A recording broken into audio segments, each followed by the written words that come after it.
नमस्कार दोस्तों, आप देख रहे हैं मेरा YouTube चैनल थियरी और कॉन्सेप्ट और मैं हूं मुकेश कुमार सिंह। दोस्तों, मैं उम्मीद करता हूं आप स्वस्थ होंगे, मस्त होंगे और अपनी तैयारी में जुटे होंगे। दोस्तों, आज का हमारा टॉपिक है भारत का निर्वाचन आयोग। आज के इस सेशन में हम जानेंगे संविधान में निर्वाचन आयोग की क्या स्थिति है, निर्वाचन आयोग की मुख्य कार्यकारिणी, उनकी नियुक्ति, उनका कार्यकाल, उनकी पदच्युति। आज ऐसे तमाम मुद्दों पर, ऐसे तमाम बिंदुओं पर हम चर्चा करेंगे आपसे और जानेंगे निर्वाचन आयोग क्या है। दोस्तों, शुरू करते हैं वीडियो। शुरू करने से पहले मैं आपसे कहना चाहता हूं, प्लीज़ यदि आपको मेरा वीडियो अच्छा लगे तो मेरे चैनल को सब्सक्राइब करिए, लाइक करिए और शेयर करिए और कमेंट करके भी हमें बताइए कि आपको वीडियो कैसा लगा। तो शुरू करते हैं। दोस्तों, निर्वाचन आयोग संविधान के भाग 15 में अनुच्छेद 324 से अनुच्छेद 329A निर्वाचन संबंधित उपबंधों का वर्णन है। यानी हमारे संविधान में निर्वाचन आयोग का जो वर्णन है वो अनुच्छेद 324 से अनुच्छेद 329A तक है। यानी निर्वाचन आयोग एक संवैधानिक निकाय है, इसकी विधिवत चर्चा है संविधान में। प्रमुख जो अनुच्छेद हैं निर्वाचन आयोग से जुड़े हुए वो अनुच्छेद 324 है। 324 अनुच्छेद कहता है कि निर्वाचन की समस्त प्रक्रिया और तंत्र का अधीक्षण करने के लिए निर्वाचन आयोग के नाम से एक स्वतंत्र निकाय की स्थापना होगी। यानी अगर प्रश्न पूछा जाए कि निर्वाचन आयोग से जुड़ा हुआ कौन सा अनुच्छेद है तो आपको उत्तर होगा अनुच्छेद 324। 324 में संविधान ये उपबंध करता है कि एक भारत का एक निर्वाचन आयोग होगा।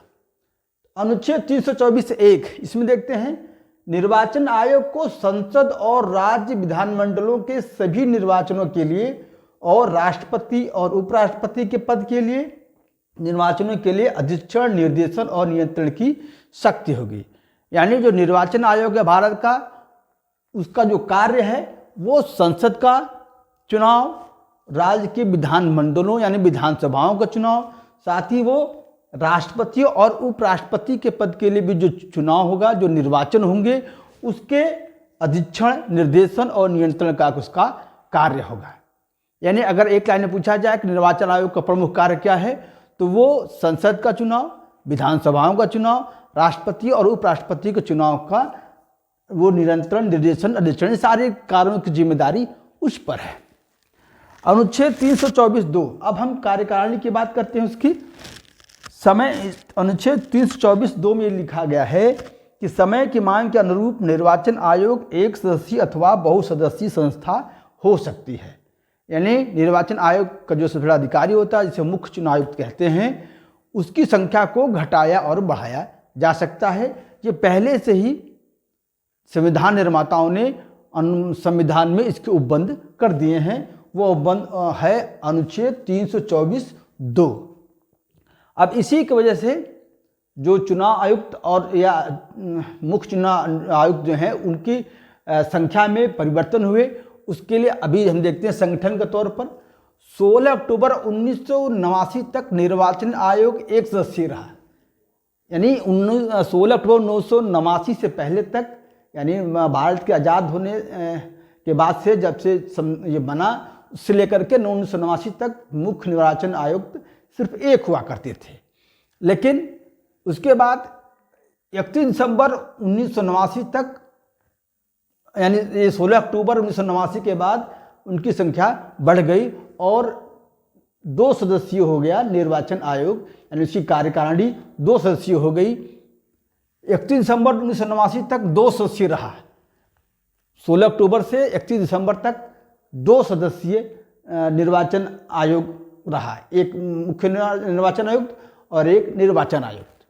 फिर उसमें बदलाव हुआ और 1 अक्टूबर 1993 से निर्वाचन आयोग का विस्तार कर दिया गया। यानी कि 1989 के बाद 1993 में फिर निर्वाचन आयोग के कार्यकारिणी का विस्तार हुआ और इसे 3 सदस्यीय बना दिया गया।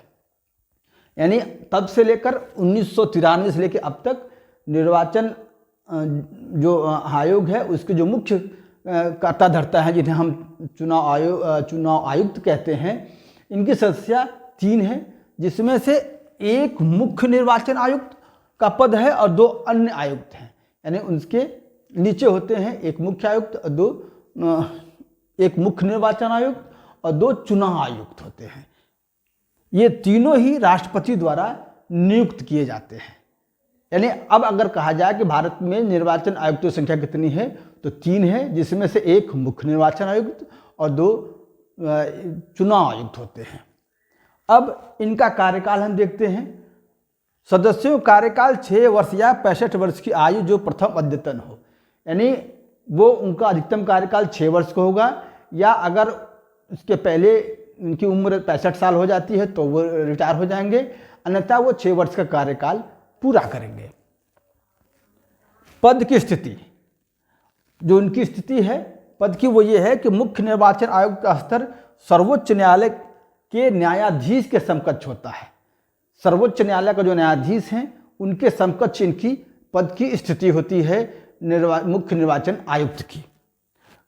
इसके अनुसार उन्हें निःशुल्क निवास स्थान मिलता है और निवास स्थान और वेतन जो सुप्रीम कोर्ट है उसके न्यायाधीश के बराबर उनको जो सुविधाएं होती हैं, जो भत्ते होते हैं, वो सभी उनको प्राप्त होते हैं। वो वेतन हो चाहे निःशुल्क निवास स्थान के लिए, ये सारी चीज़ें जो हैं उन्हें प्राप्त होती हैं मुख्य निर्वाचन आयुक्त को और आयुक्त को। अब हम इनको पदच्युति का देखते हैं मामला कि कैसे इनको पद से हटाया जा सकता है। तो इनके 2 तरीके हैं पद से हटाने के। एक तो ये स्वेच्छा से त्यागपत्र दे दें, स्वेच्छा से त्यागपत्र देने पर इनके पद से हटाए जाते हैं। अन्यथा मुख्य निर्वाचन आयुक्त को संसद के प्रत्येक सदन द्वारा विशेष बहुमत से और साबित कदाचार या असमर्थता के आधार पर ही हटाया जा सकता है। यानी जो मुख्य निर्वाचन आयुक्त है उनको उसी रीत से हटाया जा सकता है जिस रीत से सुप्रीम कोर्ट के न्यायाधीशों को उनके पद से हटाया जाता है। यानी पहले तो संसद के दोनों सदनों में विशेष बहुमत चाहिए, दूसरा उन पर अभियोग लगाया जाता है, महाभियोग के द्वारा उनको हटाया जा सकता है। यानी कि उन पर जो आयोग लगाया जाएगा वो संसद में सिद्ध किया जाएगा, उसके बाद विशेष बहुमत के द्वारा ही उनको उनके पद से हटाया जा सकता है। ऐसा कार्य हमारे संविधान विदों ने इसलिए किया ताकि उनको आसानी से हटाया न जा सके मुख्य निर्वाचन आयुक्त को, और न ही उनको आसानी से दबाव में लाया जा सके, बल्कि पूरा संसद उनको आसानी से हटाया न सके ताकि वो पूरी पारदर्शिता से अपना कार्य कर सकें। इसलिए इस तरह से उनको हटाया जाता है। यानी अगर प्रश्न बनता है कि मुख्य निर्वाचन आयुक्त को उनके पद से किस रीत से हटाते हैं, तो आप तो लिखेंगे कि जिस प्रकार से सुप्रीम कोर्ट के न्यायाधीशों को जिस रीत से हटाया जाता है उसी रीत से मुख्य निर्वाचन आयुक्त को उनके पद से हटाया जा सकता है। अब निर्वाचन आयुक्त, यानी ये मुख्य निर्वाचन आयुक्त को हम पढ़ लिया। निर्वाचन आयुक्त को कौन हटा सकता है? तो निर्वाचन आयुक्त को राष्ट्रपति मुख्य निर्वाचन आयुक्त की सिफारिश से ही पद से हटा सकता है। यानी जो 2 निर्वाचन आयुक्त हैं उनको हटाने के लिए मुख्य निर्वाचन आयुक्त सिफारिश कर दे कि भाई इनको हटाना है, तो राष्ट्रपति के आदेश से उनको हटाया जा सकता है। तो दोस्तों, ये रहा आज का वीडियो। मैं उम्मीद करता हूँ आपको पसंद आया होगा और मैंने पूरी कोशिश की कि आपको सभी महत्वपूर्ण बिंदुओं को इसमें समाहित कर सकें।